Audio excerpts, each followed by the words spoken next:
One of the more challenging things to do when you're writing your memoir is deciding when to expand on a scene. And a lot of times writers, particularly beginning writers, will summarize, they'll focus on moving quickly through situations. And most of the time, I usually suggest to draw something out, expand it, give me some more details. So here we have a scene one of my students wrote. On a hot summer's day about 7 years ago, I was at my cottage with my family enjoying the weekend.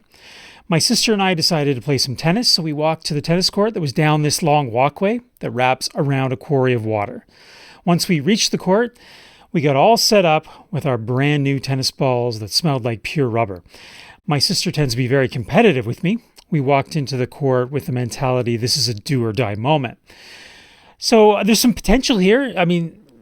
We're getting to the scene and there's going to be some competition and, a high point of action between her and her sister.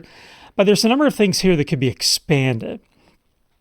So one of those is when they talk about, when she talks about, we got all set up. So what does setting up look like? You could just add a few details, took the racket out of the case, and put it down on the chair, whatever. You just can add a few details there. Not too much. We don't want to spend a whole paragraph dealing with that. But we got all set up is a summary of the action of setting up. So a very small little addition there that could add a little bit of visual detail to that.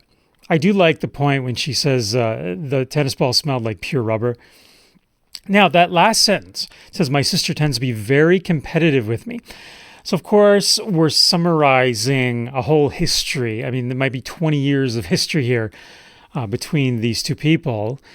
If this was a larger memoir, we would have had a story earlier on, a scene earlier on, showing that competition between the two of them. So I guess here, being a short 500-word story that this comes from, I can understand how the writer has to sort of summarize that. My sister tends to be very competitive with me. So we have to trust the author there. But then she goes, we walked into the court with the mentality, this is do or die moment. It needs to be an A there, of course. There's also a comma splice in that sentence, a little punctuation issue. But more broadly, how does she know that her sister had a do or die attitude or mentality? Is there something that her sister is doing? Is she saying anything? Is she giving her, eyeballs, and have a serious look on her face? Let's just add that level of detail so we don't have to necessarily trust the author. We see it from the eyes of the author. We can see what her sister is doing that reflects that mentality.